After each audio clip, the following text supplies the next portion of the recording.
session for the day, I would like to invite the moderators Dr. L. Umesh, Dr. Mohandas, Dr. Raja Ramchandran, and Dr. Manish Jain. Speakers and moderators kindly note that the allotted time for this session is 6 minutes, that is 5 minutes for the presentation and 1 minute for discussion. I cordially invite our first speaker for the second session, Dr. Abhishek Gautam. The free paper topic is Spectrum of Different Infections and Their Impact on Graft Function in Kidney Transplant Recipients, an observational single center study.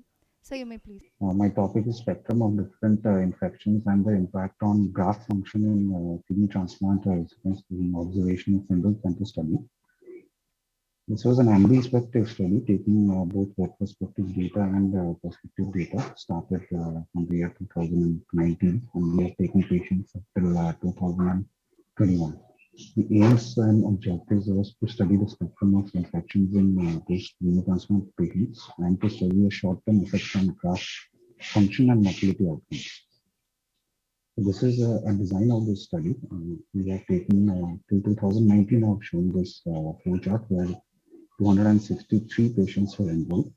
We have lost 40 patients to follow-up where no records could be traced. 81 patients to death of graft loss. In total of remaining 142 patients. We have included transplants done in 2020, which were 18 in number before all transplant activities were halted due to the COVID-19 pandemic. And the initial phase of 2021 where transplants were restarted prior to the beginning of the second wave of COVID-19 pandemic. These are the baseline characteristics. We had a mean age of recipients of 33.56 with a standard deviation of 10.5 years. A majority of the recipients were male and majority of the donors were female. The majority of transplants were living or related donors with, again, mostly ABO compatible. Most receive basilicimab induction. Minority. Dr. Abhishek, sorry to interrupt, but your voice is very low. I think others moderators can you hear him, because I can hear very low voice. Sir, am I better audible now, sir? Yeah, it's better now. And comorbidities, pulmonary artery disease in 4.5% and around 7% were diabetics. 9% of patients had tuberculosis prior to transplant, which was treated. So coming to the infection part, at least one infectious episode occurred in 124 patients, that is 42.9% of the total transplants. And we documented 218 total infectious disease episodes. Among them, 46.7% of patients had at least 2 infections and 14.5% had more than 2 infectious episodes. And this is the timeline of the infection, where at least 52.2% of infections were documented within the first 6 months and remaining after 6 months. With the etiology mostly being bacterial, around 40% of the total infections, 35% were viral, around 7% fungal, 5% parasitic infections, and 11% was tuberculosis. And these are the organisms we documented. The most common bacteria was E. coli and Klebsiella, along with few cases of Staphylococcus, Pseudomonas, Proteus, Citrobacter, Streptococcus, and Enterococcus as well. 11%, as I said, were tuberculosis. Viral, the most common infection was CMV, of which 26.8% of these cases were symptomatic and the rest were asymptomatic CMV infections. A number of cases of zoster, around 5 to 6% we documented COVID-19 infections, mostly during the first wave, and low percentage of BKV. Among the fungus, the most common infection was mostly invasive fungal infections, most commonly Aspergillus and Mucor. And parasitic infections, the most common was Giardia, mostly a GI tract infection.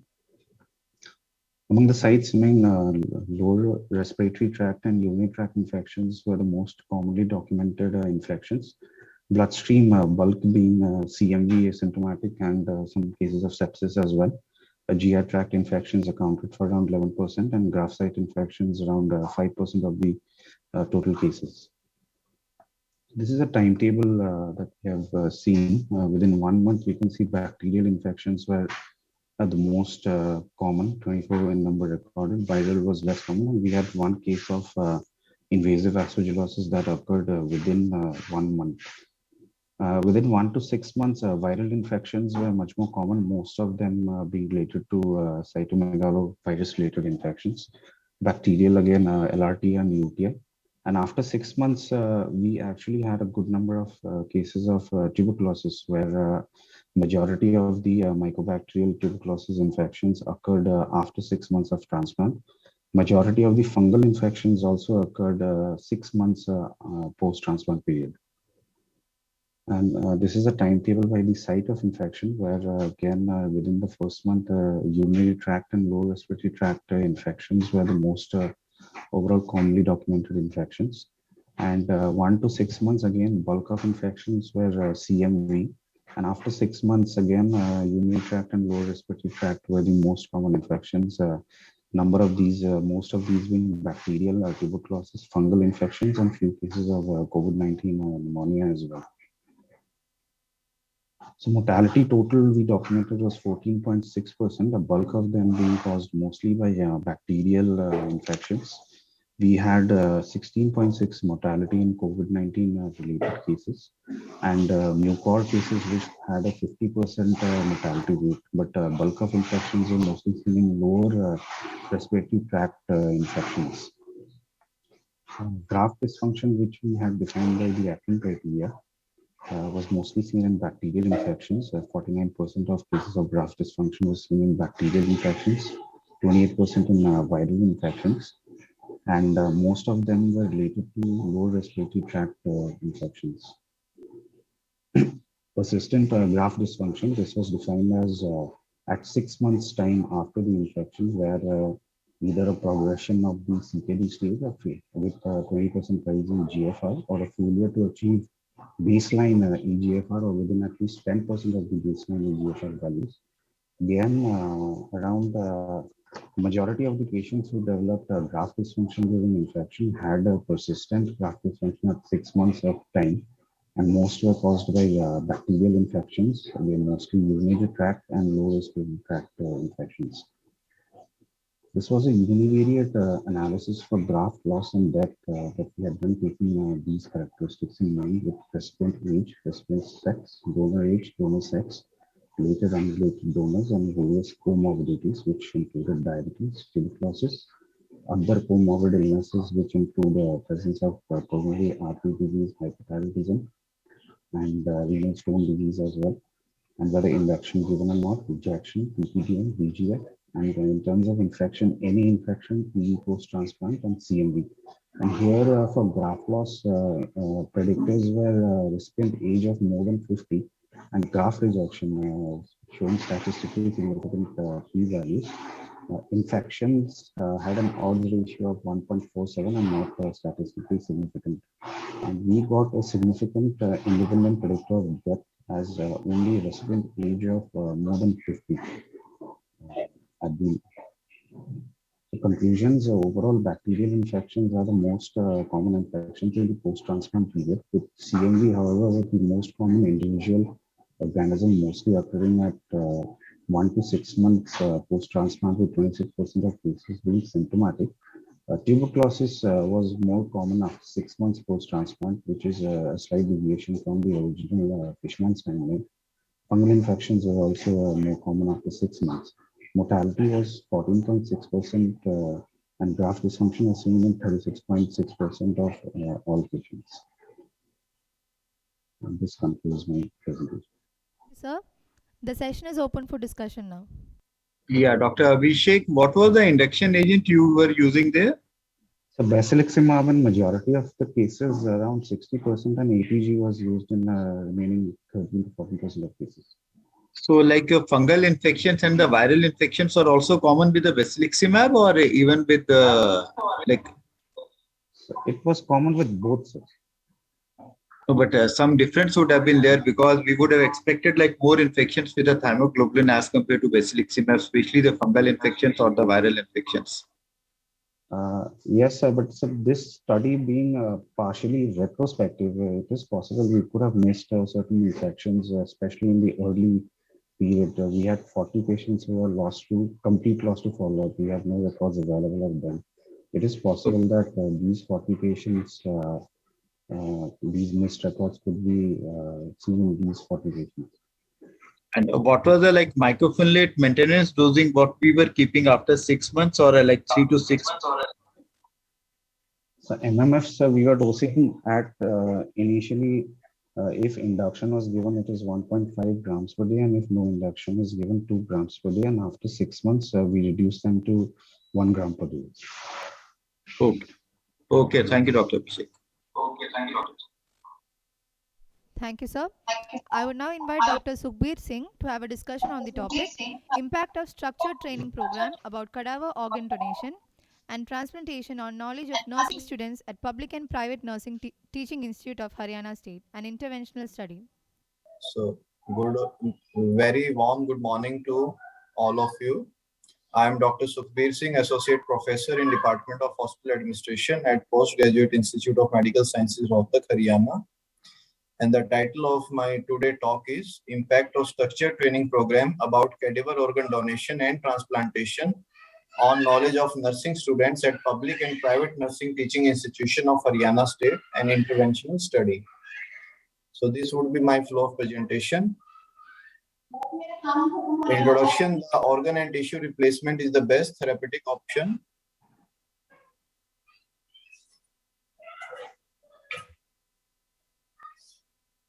The organ and tissue replacement is the best therapeutic option for the organ of end-stage illness and organ failures.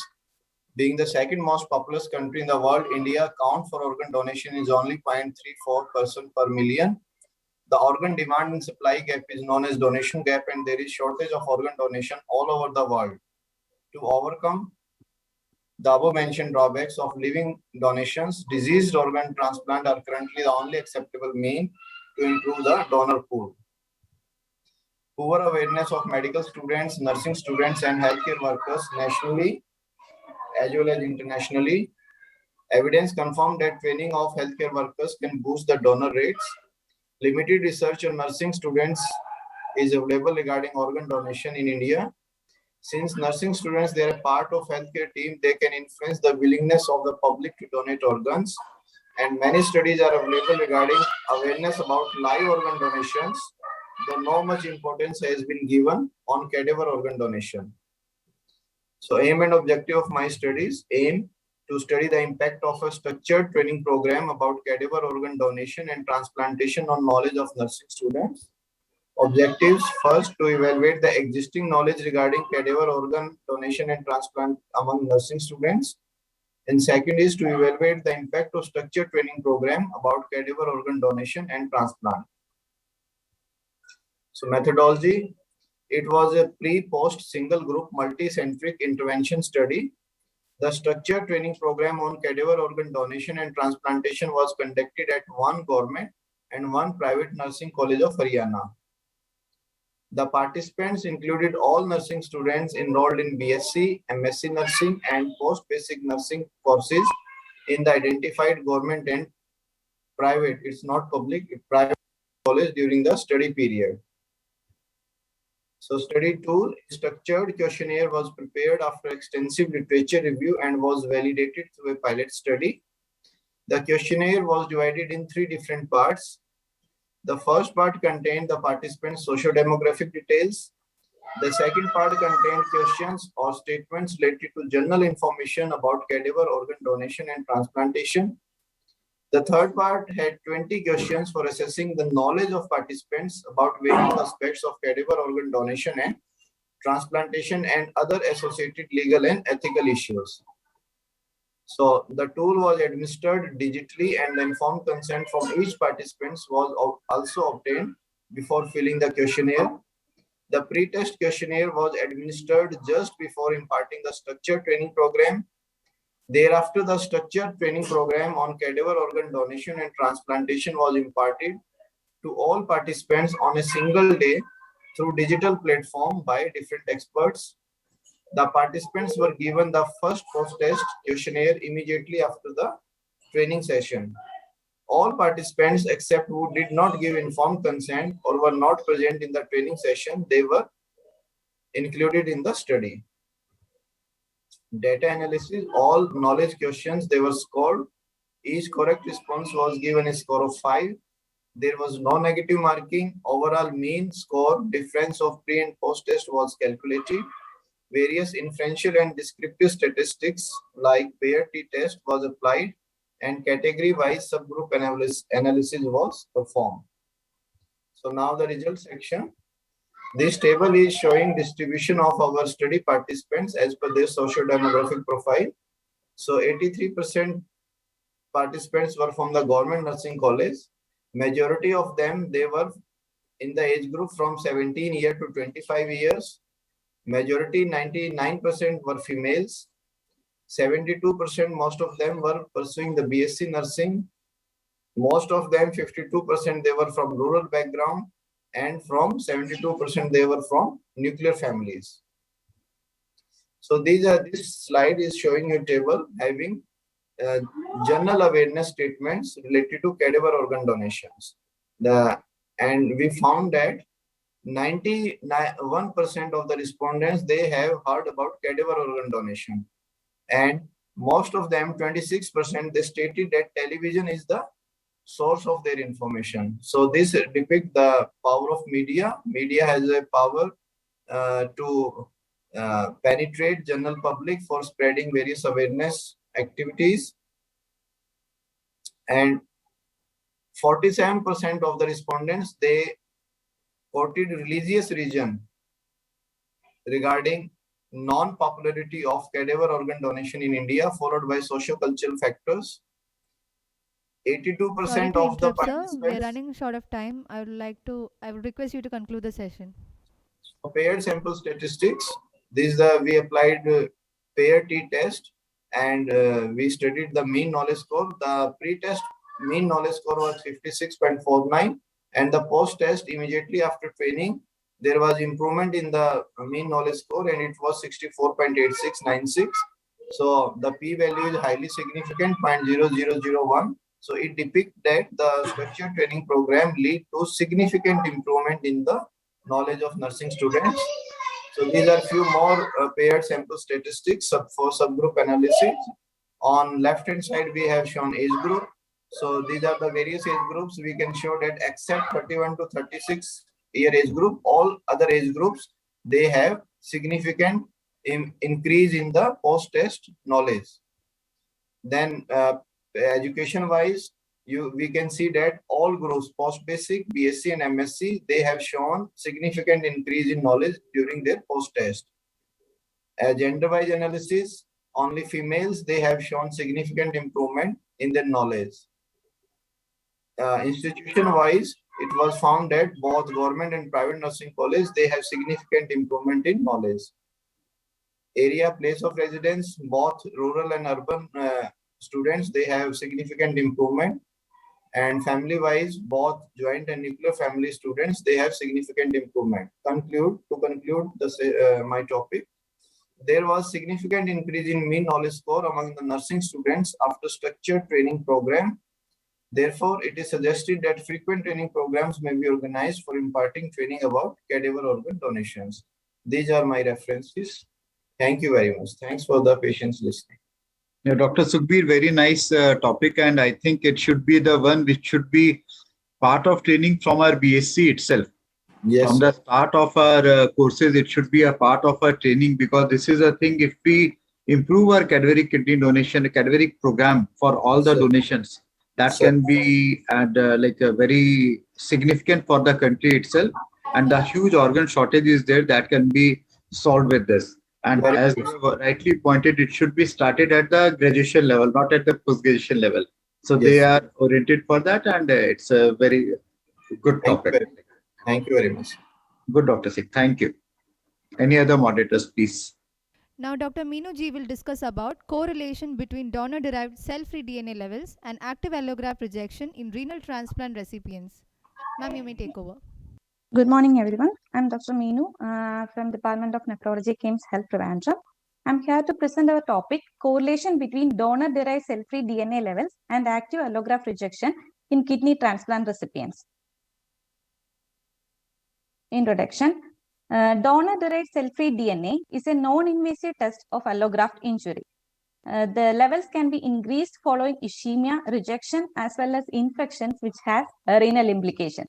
So, assessment of donor-derived cell-free DNA enables quantitative and safer assessment of allograft rejection as well as injury status. Levels less than 1% indicates absence of active rejection and greater than 1% indicates active rejection. DDCF DNA level of 0.2% provides 95% negative predictive value for acute renal allograft rejection. Objective of our study: to study the correlation between donor-derived cell-free DNA levels and active allograft rejection in kidney transplant recipients. It's a cross-section study. Blood samples of 22 renal transplant recipients were collected, including 12 patients with deranged renal function on whom renal biopsies were performed earlier. DDCF DNA levels were analyzed using AlloSure kit provided by CareDx company. Real-time PCR using Q-type PCR amplification technique was used. Results were later analyzed using CareDx AlloSec cfDNA software. Correlation between DDCF DNA and graft status was then analyzed. 5 blood samples were insufficient. So our results were, out of the 17 patients, 3 were female and 14 were male, and 10 patients was below age 50 years and 7 were above age 50 years. 5 patients had stable renal function and 12 had deranged renal function on whom biopsies was done earlier. Interval between transplant and DDCF DNA analysis was less than 2 years for 8 patients, 2 to 10 years for 5 patients, and more than 10 years for 4 patients. Biopsy finding in our study group with deranged renal function: acute ABMR in 4 patients, and acute ABMR and acute cellular rejection in 2, acute tubular necrosis in 2, chronic ABMR in 1, chronic active ABMR in 1, chronic active ABMR and chronic T-cell mediated rejection in 1, and IFTA in 1. Correlation of DDCF DNA levels and graft function. In our study, those with stable renal function and acute tubular necrosis and those in which graft rejection was actively treated was having a DDCF DNA level of less than 0.2%.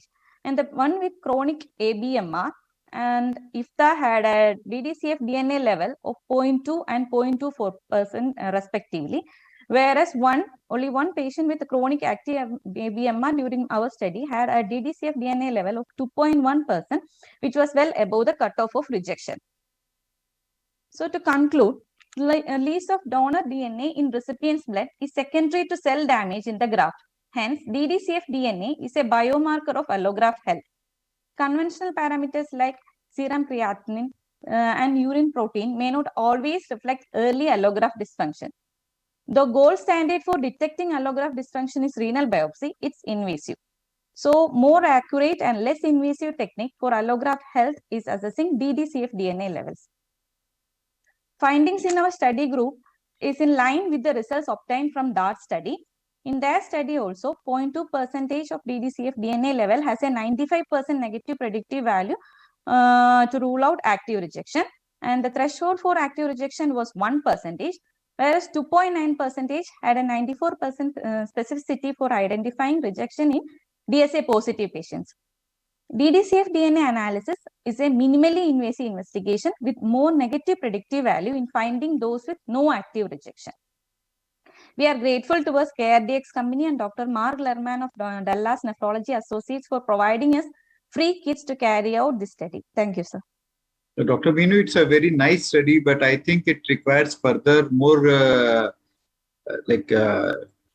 prospective studies so that it can be correlated along with the biopsy, that it should be rather a multicentric as well as the multiple lots of patients should be there. But definitely, and if we can correlate this DNA study along with the biopsy and the rejection can be predicted, since it's a non-invasive technique.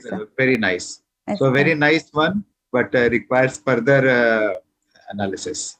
Dr. Umesh, sir, please, any comments from your side? Hello, this is Dr. Umesh. My limited point is it any direct correlation with the graft dysfunction due to other causes, or is it only specific to antibody-mediated rejection? Or Sir, actually, the threshold of 1% clearly has a negative predictive value to rule out ABMR. But if we reduce the threshold, DDCF DNA levels has increases from in the blood following any infections or ischemia, which has having any implication to renal dysfunction. So if we keep a threshold of 1%, we can successfully rule out an active ABMR and pick ABMR easily without No, no. any What invasive if technique. even in pyelonephritis, if the graft function is abnormal, what will be the situation in those situations? Because there will be a cell damage in that situation also. So this needs to be studied in those situations. But the level won't be higher at that much at 1%, sir. The study itself, they have shown that if the level is more than 1%, it indicates rejection. Yes, yes. Even in yours, 2.2 will be a definite cutoff. Yes, sir. Chronic active ABMR, we had a cutoff of 2.1%. Sir. That was the only one we could pick during our study period because it was a sponsored study from Dallas University, from Dallas. So we could get only one patient during the study period. One last question, like everybody in India asks, what will be the cost for individual test for the patient? Sir, actually the cost is 50%, but considering the benefit, what will be the actual 50,000. 50,000, sir. 50,000. Okay. But it's minimally invasive technique, sir. Yeah. Thank you. Thank you, doctors. Next, I invite Dr. Vishnu VN. The free paper topic is Impact of COVID-19 on Survival Among Kidney Transplant Patients in a Tertiary Care Center, a longitudinal study. So you may take over. Good morning, everyone. Are the slides visible? So, good morning, everyone.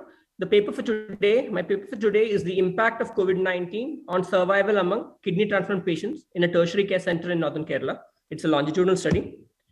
The background, renal transplant patients are at a higher risk for critical COVID-19 infection in view of chronic immunosuppressive therapy and coexisting comorbidities. Here at Calicut Medical College, we identified 36 consecutive adult post-transplant patients who tested positive for COVID-19 either via an RT-PCR or an antigen test. To estimate, the aims and objectives of the study were to estimate the prevalence of COVID-19 infection in kidney transplant recipients, to determine the demographics, clinical profile, functional parameters, and comorbidities associated with outcome and mortality in post-transplant recipients with COVID-19 disease. The materials and method, it is a longitudinal study. There were 36 post-transplant patients from Calicut Medical College with COVID-19 infection from a study period between March 2020 to July 2021. Multiple parameters were assessed during the hospital stay. The inclusion criteria, renal transplant patients aged more than 18 years who had attended the nephrology OPD after discharge or admitted in the COVID wards during the period from March 2020 to July 2021 were taken into account. The exclusion criteria where patients with graft failure and return to dialysis were excluded. The statistical analysis, we used a descriptive statistics were used to assess the baseline characteristics of the data. Qualitative variables were expressed in frequency and percentage. Quantitative variables as mean and standard deviation. Data was entered in MX Excel and analyzed using a PSW statistical software. So the results of the study. The total number of post-transplant patients, post-transplant recipients who followed up in our OPD over the study period was around 500, of whom 36 patients turned COVID-19 positive. Of the 36 patients, 32 were male, which accounted for around 89%, with a median age of around 40.4 years, with the age ranging from 23 to 61 years. Of the 36 patients, 28 patients, that is around 77%, had live-related transplants. 4 patients, that is 11.5%, had disease donor transplant, and 4 patients had a live unrelated transplant. So the comorbidities that we assessed were, in these patients, the graft dysfunction at presentation. We had 19 patients with graft dysfunction at presentation, of whom, when we subdivided, we had chronic allograft nephropathy in 10 patients, ABMR in 7 patients, and recurrence of the disease in 2 patients. Post-transplant diabetes was seen in 13 patients. Diabetic kidney disease as a native kidney disease was seen in 5 patients, and induction therapy was used in 4 patients.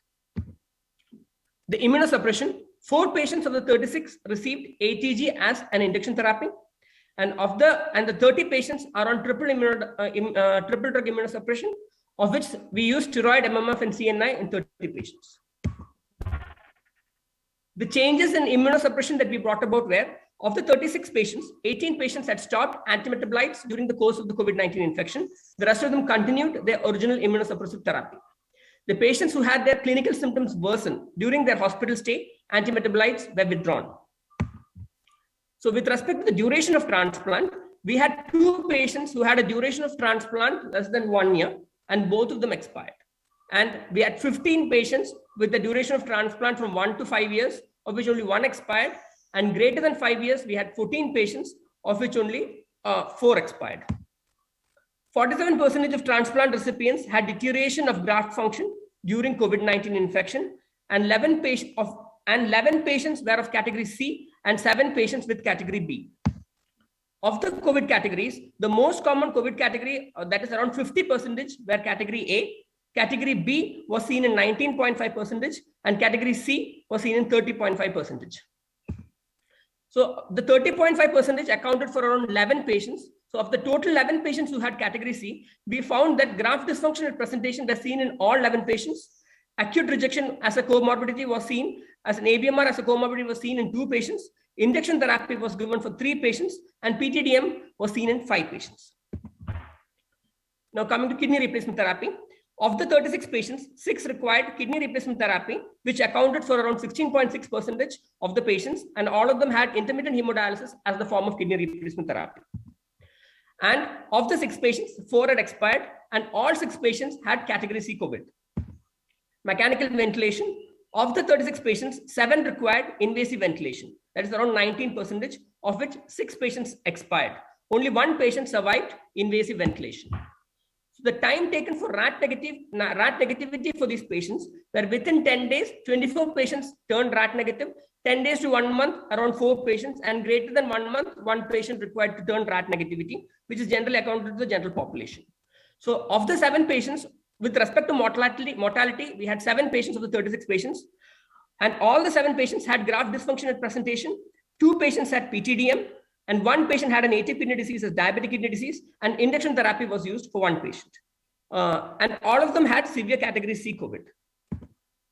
So to conclude, the prevalence of COVID-19 among patients in the transplant population was around 3.8%, while the general population was around 1.8%. The important comorbidities associated with mortality during COVID-19 infection are graft dysfunction at presentation, induction with ATG, post-transplant diabetes, and diabetic kidney disease as an ATP disease. In the general population, the prevalence of COVID-19 category C is only 2%. And in our study in transplant recipients, the prevalence of category C infection was around 30%. 6 patients, that is 16%, required KRT. Mortality rates was around 19% for us. And in the general population, the mortality rate was only 1%. Thank you. Thank you, sir. The session is now open for discussion. So what was the steroids you were using while the patient was admitted? If category C was the severity or a severe category, right, Vishnu? Yes, sir. Yes, sir. So whether steroids were hiked at that time, because during the COVID pandemic, many patients were being given what we saw in the critical care ICU, that very high doses of methylprednisolone and the others. So whether these were the patients who got very high steroids, or what were these?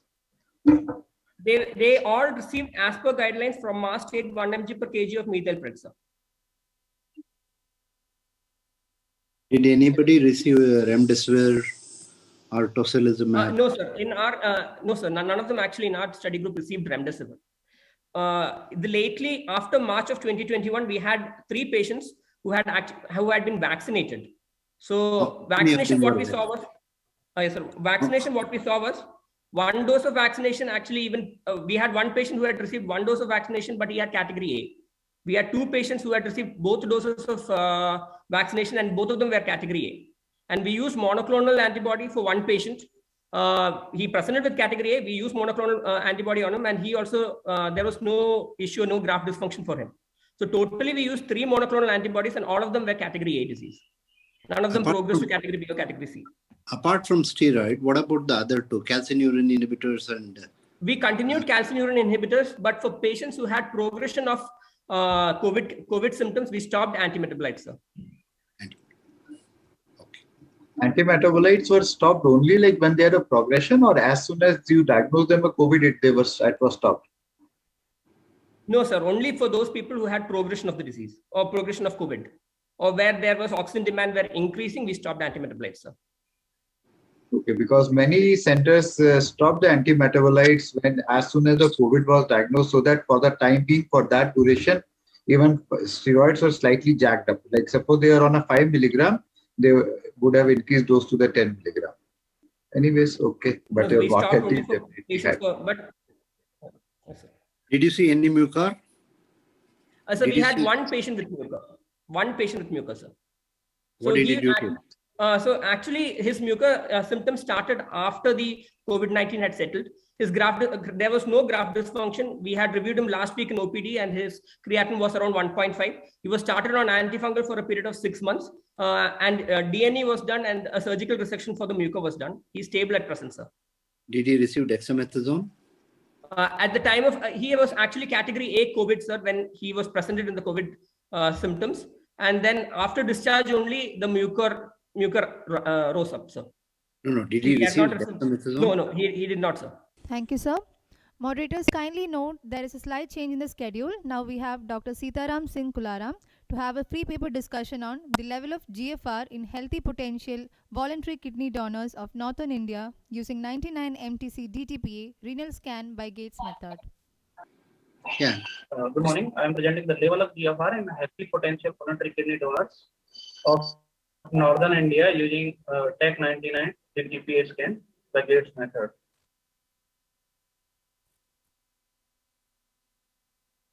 The objective of study was to estimate the normal distribution of GFR on the basis of sex and age in healthy adult Indian population. Total of 150 voluntary donors were included in the study. Of those, 101 were female and 49 were males. All of the 150 donors were subjected to TAC 99 DTPA renal scan by its method. Ages ranges from the 25 to 65 years, 53 plus minus 11 years. The mean age among female was 12 years, while in the males it was 55 plus minus 9.8 years. The mean GFR in 150 patients was 89.87 plus minus 16.58. In females, it was 90.4 plus minus 18.5, and in males, it was 88.5 plus minus 8.4. The mean GFR when analyzed according to age group was 98.0 plus 11.5 in 25 to 35 years age group, and 95.4 plus minus 5.7 in 36 to 45 years age group. 91.7 plus minus 13.4 in 46 to 55 years age group, and 85.3 plus minus 21.9 in 56 to 65 age group. In conclusion, in our study, average GFR was 89.87 plus minus 16.58 ml per minute per 7.3 meter square, and this is lower as compared to the data from the Western population. Availability of the mean GFR value in various age groups in Indian population might be equal in deciding on the suitable kidney donors in Indian context. That is the conclusion of our study. And thanks. Thank you for the study. And I was only trying to ask you, did you do split GFR? And what was your policy of accepting the kidney based on the differential GFR? Before subjecting our patient to DTPA scan, we try to rule out obvious renal pathology by doing creatinine value or doing anatomical scan or ultrasonography of the kidney. That was the policy for to consider for DTPA. No. Did you do split GFR of individual kidneys, and Yes, sir. what was the difference? And you obviously will have to take the lower GFR. What is the cutoff you took? Yes. For our patients, we found that in differential function of both the kidneys, but not statistically significant. There are less than 10% difference in both the kidney in all the patients. No, Dr. Singh, what Dr. Umesh is asking, what was the split GFR? And for accepting the kidney, what was the GFR? Like your institute value is there. So Lowest was one. there any difference in that? He is not catching. No, sir.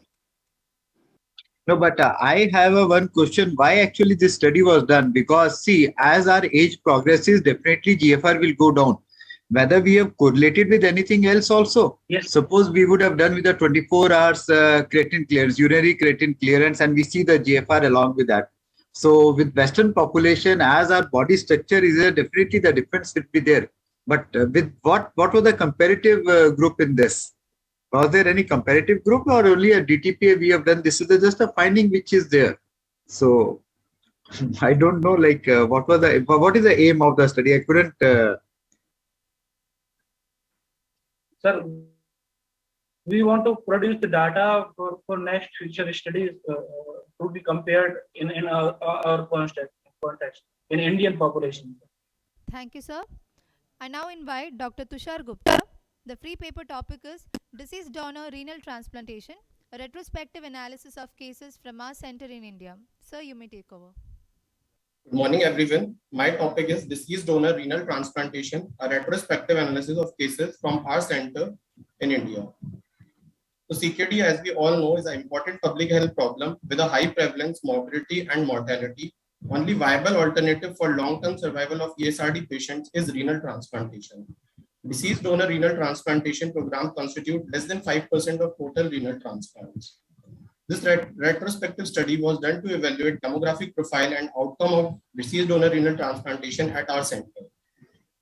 The patients who had undergone deceased donor renal transplantation at our center from February 2015 to July 2020 were registered in the study. The following data was recorded for all the patients, including age, sex, cause of ESRD, type of induction used, nadir and follow-up creatinine, and post-transplant complications. Definition of outcome: patient survival is defined as time from transplantation to death, and death censored graft survival was defined as time from transplant to requirement for hemodialysis, excluding graft loss due to death. Coming on to the results, during study period, 283 renal transplants were done in our center, out of which 45 were deceased donor renal transplant from donation after brain death. Among the inductions used, rabbit ATG was used in 20 out of 45 patients, and basiliximab was used in 25 out of 45 patients. Among the recipients, mean age was 40.4 years. Among them, 36 were males. The most common basic disease was CGN in 37 of the patients.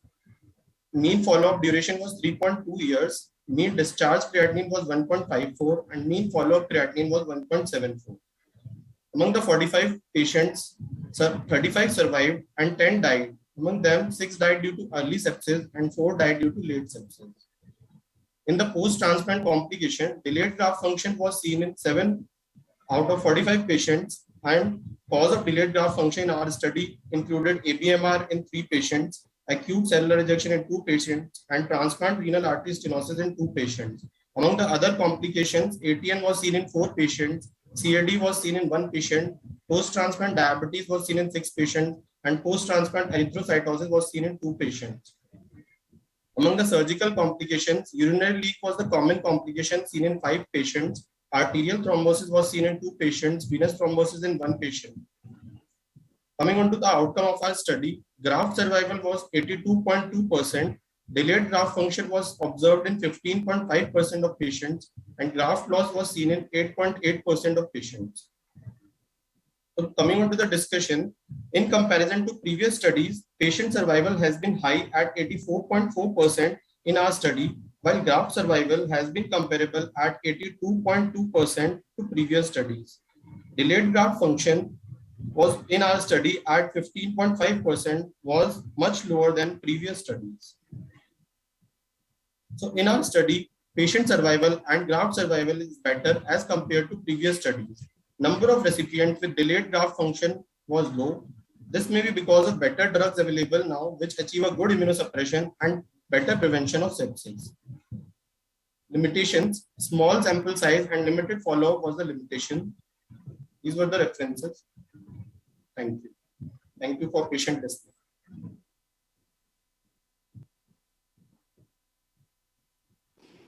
Compared to live transplant, Yes. what is the incidence of delayed graft function vis-a-vis live transplant? Did you compare your data with the live transplant patients? You have your own set of live transplant patients. Did you compare? So comparable to live transplant, deceased transplant has a higher delayed graft function. I'm asking what you said about 15% is delayed graft function in deceased Yes, donor. sir. In our study. What is the data compiled in the live transplant situation? Live transplant exit figure. That you should have compared. That would have given you a better idea. And you said renal artery stenosis and rejection. These do not usually come. Usually it will be ATN, the main reason for delayed graft function. But the reasons you enumerated usually do not surface in the normal course of events. I think you need to look into those things. And you have done about 45 transplants in 5 years, deceased donor transplant. Yeah. Yes. Okay. Surprisingly, the other things were okay, but like urinary leaks were high as compared to the, like whether in the same as Dr. Umesh sir has asked, whether urinary leaks are high in the live transplants also. Because there were 6 out of 40 is the high number of the urinary leaks. Yeah. Sir, I have not compared with the live transplant data, sir. That would be like the standard thing to do. Since live is an elective procedure, actually in our center, delayed graft functions do much better. I feel because of the extensive dissection and we get good stumps to anastomose in deceased donor transplant. They really do well compared to live. So I think it is worthwhile you compare deceased donation with the live donation. That will give you a picture. I also totally agree with you because they have a good dissection and they can go up to the IVC also. So the good anastomosis will be there. So they do well. And really well. Yeah. They should do well. But urinary leak, I feel surprised, like 6 out of 40 is a high number. It's a high number. Yes, I agree. I do. Thank you. Thank you, sir. Next, we have Dr. Sandeep Singhal, and the topic is Analysis of Anti-HLA Antibodies in Renal Transplant Recipients, a Single Center Experience. Sir, please. Good morning, everyone. Myself, Dr. Sandeep Singhal. My paper topic is Analysis of Anti-HLA Antibodies in Renal Transplant Recipients, a Single Center Experience. The fundamental goal of histocompatibility testing is to provide a reliable measure of the immunological risk of a transplant recipient in the context of their potential donor. And aim of our study was to study the outcome of anti-HLA antibodies in renal transplant recipients. The study was conducted from August 2019 to August 2021, and the study population was 190 renal transplant recipients.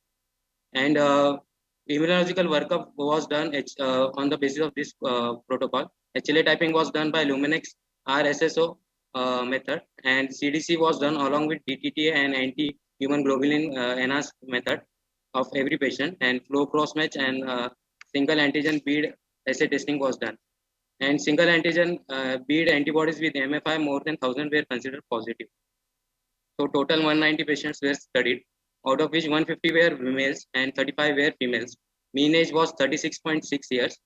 And below is we divided patients according to this age group, and maximum were between 31 to 40 years of age group. And we divided our study population into 4 groups on the basis of HLA loci mismatch. There are 4 groups, 0 to 3, 4 to 6, 7 to 9, and 10 to 12. And 100 patients lie between HLA loci mismatch of 4 to 6. And to the left side, right side, there is patients with biopsy proven rejection in within 6 months of period, irrespective of their SRAB status. And there was no significant difference between each group. But when we compared it with SAB negative status, that is single antigen bead antibody negative, then we found that there was significant biopsy-proven rejection in the loci mismatch of 10 to 12. That was 60%. And out of 190 patients, we got in 85 patients single antibody and bead assay, antigen bead assay antibody positive. That were 44.7% of our study group. And out of which 50 to 9% patient had only class 2 antibody positive, while class 1 has 25% positive, and class 1 and 2 both were positive in 21.1% patients. And when we compared it with donor specific and non-donor specific, and in donor specific, the highest number of patients having antibody were in class 2, that were 11 patients, while in non-donor specific also, highest number were in class 2, that were 34 number of patients. And when we divided our this antibody profile according to locus, so in class 1, anti-B has highest number of antibody loci that were seen in 30 patients, while in class 2, it was seen in highest number in anti-DQ, that were 43, and 20 patients had anti-DRB1 positive. And then further we divided our patients into 3 groups, that's SAB negative, SAB positive, non-donor specific, and SAB donor specific positive. And we compared according to their MFI level and correlated with the biopsy proven rejection. So we found that in non-donor specific, only with MFI of more than 10,000, only 1%, 20% of patients had rejection, while in donor specific positive, MFI of more than 10,000, 100% of patient had this biopsy proven rejection. Then we further correlated with this single antigen bead according to the class, and we found that in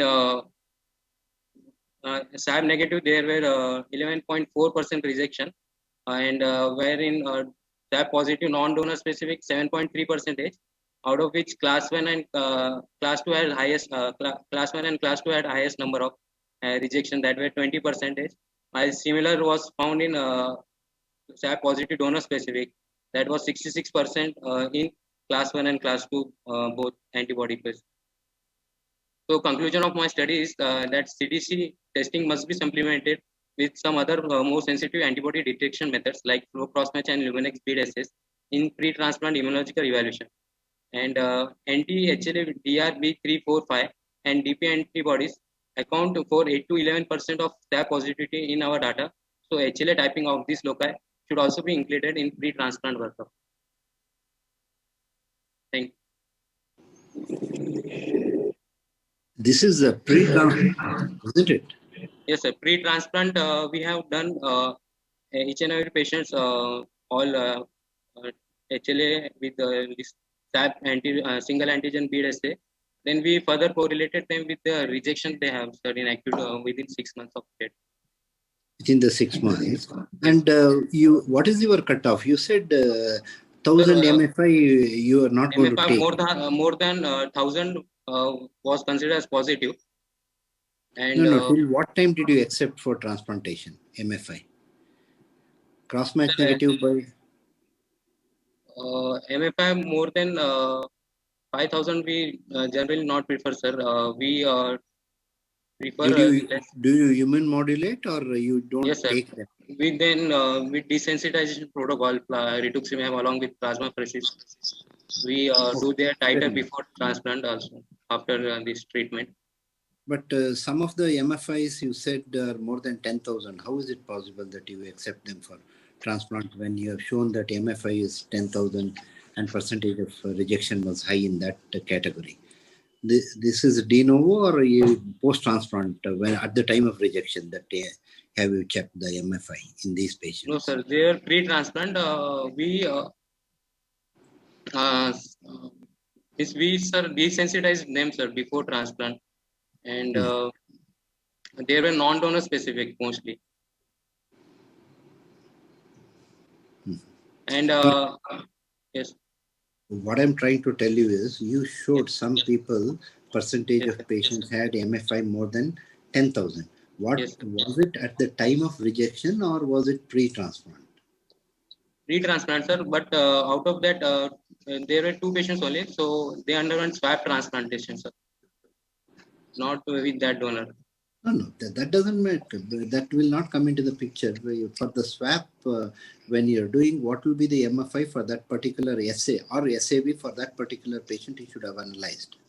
Yes. What is the goal? What is the cost of this entire package for an individual patient? At our center, sir, for single antigen bead, it cost 35,000, while flow crossmatch 7,000 and CDC 2,100. And you are doing for all the patient, and are the Yes, patient being billed, or is it owned by the government or the institute? No, sir, by patient himself. So this will add a cost of around 75,000 to each patient, isn't it? At every Roughly. center, the CDC and flow crossmatch is being done. That is. No. Single antigen BD you have done for every Single patient. antigen beads, sir, 35,000 for both recipient and donor. Okay. Thank you, sir. Now we have Dr. Soumya Vishnoi, and the topic is COVID-19 infection in renal transplant recipients. Ma'am, please. Good morning, everyone. Myself, Soumya Vishnoi from Global Hospital, shall be presenting our study on COVID-19 infection in kidney transplant recipients. Hello, ma'am. Yeah. Ma'am, you can put it into full screen mode. Okay, all right. So COVID has been associated with a high morbidity and mortality in kidney transplant recipients. Data from Europe and USA reports a mortality of 20 to 28% against a mortality of 1 to 5% in the general population. A large Indian study with a multi-center cohort of 250 cases across 11 centers reports a mortality of 11.6%. Our study was to study the clinical profile and outcome of COVID-19 infection among kidney transplant recipients at our center. It was a prospective, observational and single center study conducted between March 2020 to August 2021. We included 117 COVID positive patients, and treatment was as per the national and international guidelines at the time. The mean age of our patient population was 49.9 years, of which of 117 patients, 73 were males. Comorbidities most commonly associated were diabetes, hypertension, and obesity. The induction immunosuppression was ATG in 70% and basiliximab in 30%. And the standard maintenance immunosuppression was used in all patients. Coming on to clinical manifestations.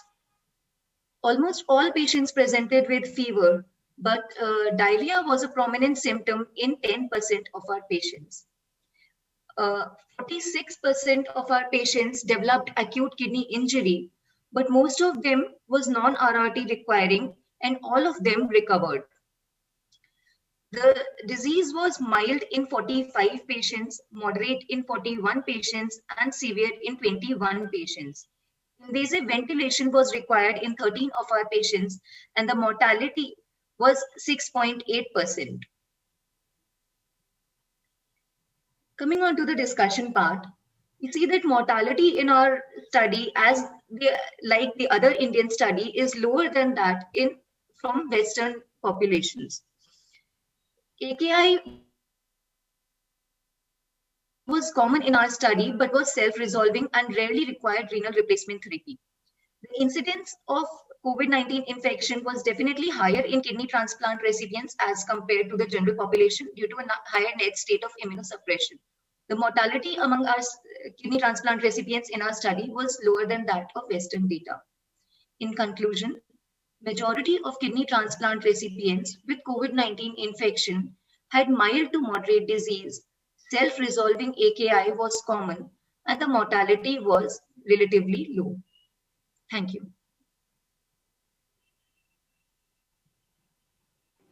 Thank you.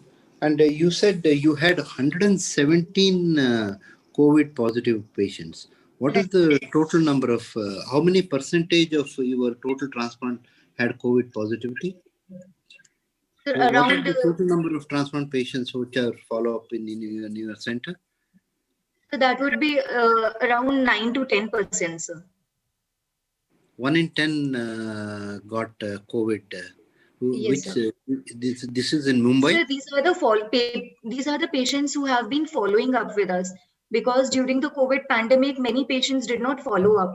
We have taken only the patients who have followed up with us. Out of that, 117, sir.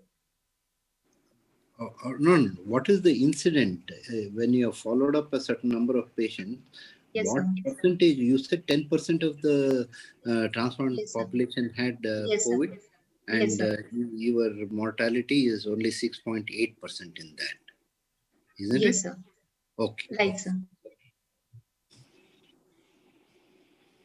Thank you, ma'am. Moving on to the next presentation, I welcome Dr. Nisit Kumar. His topic of free paper is to determine the long-term efficacy and safety of azathioprine after switch from mycophenolate mofetil in patients with renal transplantation. My study is a renal allograft function in patient receiving azathioprine who switched from mycophenolate a single center experience. The objective is to determine the long-term efficacy and safety of azathioprine after switch from mycophenolate mofetil in patient with renal transplantation.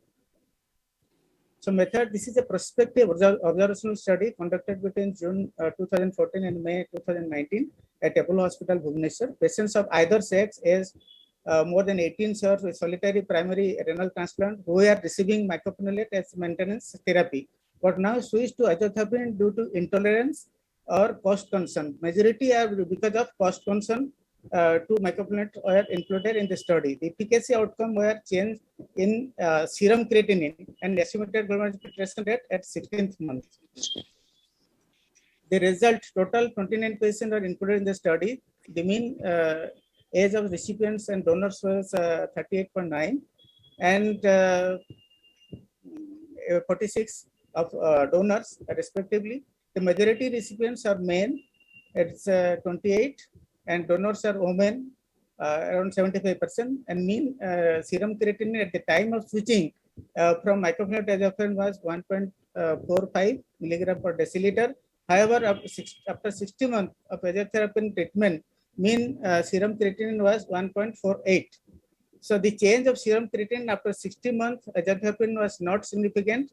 At the end of 60 months, this estimated glomerular filtration rate was 68.55 milliliter per minute, and this difference was not statistically significant. So conclusion, switching from mycophenolate to azathioprine in patients with renal disk transplantation did not significantly impact renal function over a period of 60 months and save money for the patient and inconvenience for the patient. Thank you.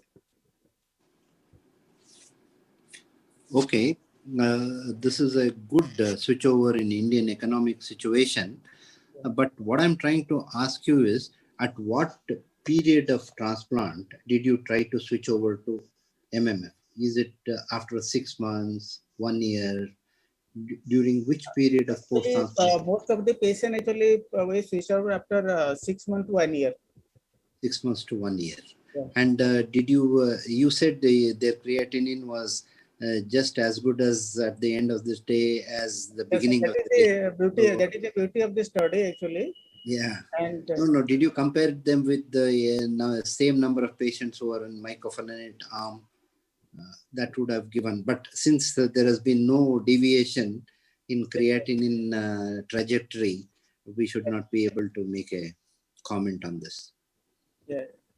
But sir, one thing I would like to ask, whether their TAC levels were slightly kept on a higher side in as a group, or whether the TAC was not changed at all? No.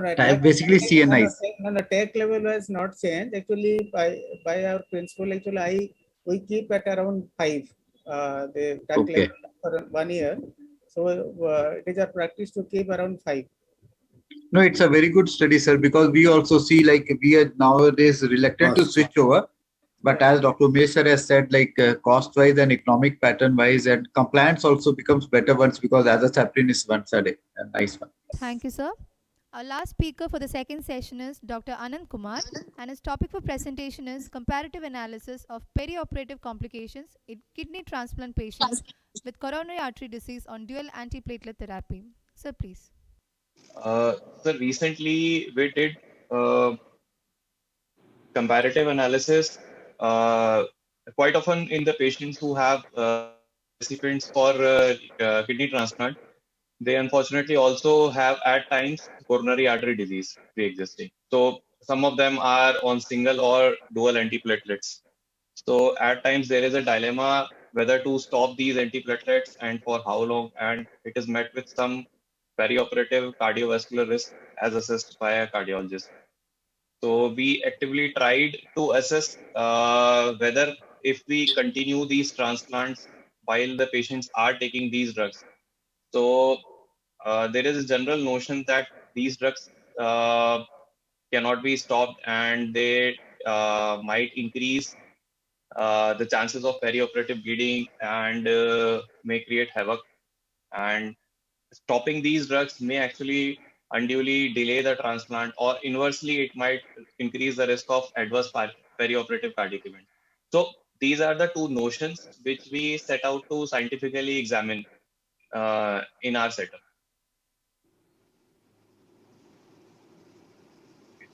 So what we did was, since 2014, we collected retrospectively data of transplant recipients who were having coronary artery disease and were taking dual antiplatelets, that is clopidogrel 75 milligram, and acetyl salicylic acid, that is aspirin, for 150 milligram. Now, the preoperative cardiac risk assessment was done independently by a cardiologist, and these patients were then segregated into two groups. The data was classified into two groups. There was one group of patients in which stopping these drugs perioperatively was deemed as high cardiac risk, and these drugs were continued. That was group B. Patients were not asked to discontinue the drugs prior to surgery. And there, the rest of the patients were in group A, in whom these drugs, especially clopidogrel, was stopped 5 days prior to surgery. Now, both these groups were analyzed with respect to age, BMI, pre and post-operative hemoglobin, and that is hemoglobin on day one, intraoperative blood loss, brain output, need for blood transfusion, any bleeding complications, and need for the same, and any adverse cardiovascular event up to 1 month of follow-up. Now, this was a very simple analysis. Continuous variables were analyzed using Mann-Whitney U-test, and dichotomous variables were analyzed using chi-square test, p-value of 0.05 or less considered as significant. Now, from December 2014 to December 2021, January 2021, we had 106 patients identified. The patients in whom these drugs were continued were 33 in number. Now, these groups were comparable in terms of all the listed parameters, except we found that cumulative drain output was higher in patients who were continuing to take clopidogrel and ecosprin before and after the surgery. During the follow-up period, no cardiovascular event was noted, and no patient required any intervention for any sort of any bleeding event. These were significant findings. As we can see, there was no statistically significant difference in terms of blood loss in the two groups, and there was no statistically significant difference in terms of need for blood transfusion also. However, the drain output was significantly higher in patients in group B as compared to group A. So these were our humble conclusions, that apprehension of bleeding and difficulty during the surgery is perhaps what it is. It is actually apprehension. We have, when we dug down into the literature, we saw that we had reports as early as 2013 and before, especially among the cardiovascular colleagues, which stated that transplants can be performed in patients taking these drugs. For reference, I included one of this paper that was published in 2013, which concluded that clopidogrel and ticlopidine, sometimes in combination with ASA, are associated with low risk of bleeding during renal transplantation and does not seem to be a contraindication to renal transplant surgery. And there was another paper which was published recently in 2021 in Annals of Transplantation, which further concluded the same thing, that continuing anticoagulation or antiplatelets was safe in not increasing bleeding complications or perioperative transfusion requirements. Outcomes were similar at 3 and 6 months among the groups. And this strategy potentially avoids exposing the patients to risk of thrombosis if treatment is held and simplifies proceeding to transplantation. So with proper attention to interoperative hemostasis, renal transplants can be performed safely in patients with ESRD with coronary artery disease without stopping these drugs. Thank you. Thank you. Excellent paper. It should have come from Anant only because he's a good surgeon. I know him for a long time. We had a similar dilemma when we got a deceased donor. We don't even do kidney biopsies for 5 days if the patients are taking clopidogrel. And this is a good lesson. Then at that point of time, we saw through the recommendation of American Society of Organ Transplantation that definitely says the recommendation is to go ahead with the surgery. But even in life situation, this is an eye opener because in literature we get stuck to some dogma which has been there without testing the future hypothesis. And this has been happening with the kidney transplants also. The patients who come for kidney transplant, we'll stop clopidogrel and we'll call them after. And it's an excellent eye opener. I think we should look into this situation in the kidney transplant situation also. Manish, you want to comment? Yes, sir. I totally agree with you. It's a very excellent and a daring paper, and which can come from Professor Anant Kumar, sir. So it's a very good lesson for all of us also, but definitely more studies are required. And if this comes into the play, then other surgeries can also be done. Same as you told biopsy, we also want 5 days to 7 days gap before taking a clopidogrel. Actually, sir, what is happening because of the medical legal things also, we are running like... Thing, you know, neither the patient nor it's only the lawyers who matter. Yeah. So, it's an eye-opener. And, it's an eye-opener, that's true, sir. It took half a day for me to convince the surgeon, and the patient is doing quite well. And only concern about doing surgery is immediate post-operative. And we can accept this increased drainage for the first few days. I mean, that's not a problem at all. Yeah, even for a deceased donor, as you told, sir, same way we also face, and we try to convince, but then it becomes difficult once you're telling, because you have to also tell them that bleeding can happen. But for deceased donor, you need patients, then it will become even more problematic. Even more problematic. That's true, sir. It's a very good paper, sir. Very good. It's a good hypothesis tested. Yeah. Thank you, sir. Thank you, Dr. Amit. Thank you, sir. Thank you so much. Thank you, sir. Thank you, moderators. It is a matter of great privilege to be here before the August gathering today. We were all here this weekend to listen to prominent speakers delivering remarkable speeches on important topics. Let me again, at this closing instant, thank you all for having joined ISOT 2021. Your active and dynamic participation has made this conference a successful event. I'm grateful to each and every one of you. May I, at this juncture, take a moment to thank our chairpersons, moderators, and speakers who made themselves available to attend this conference despite their busy engagements. Thanks to the organizing chairman of ISOT 2021, Dr. Ebi Abraham, organizing secretary, Dr. Rajesha Nair, and the treasurer, Dr. Maman M. John, and all those who occupy the honorable post of ISOT for organizing this conference. Though the organizers played a key role in organizing this conference, the effort would have been lost if it weren't for the audiovisual team. Thank you for sticking with us through the thick and thin and delivering us with the internet connectivity and everything we needed. Hotel Grand Hyatt played a vital role in this conference because amidst the ongoing pandemic and finding a venue to host such a majestic event is the difficult part. Thanks to the crew of Grand Hyatt for helping us make this event happen. Without the support of Kiondi Events, none of this would have happened. So from the bottom of my heart, I express my sincere gratitude to every soul behind it. Once again, I thank each and every one of you present here. I hope you enjoyed the conference. Thank you, everybody.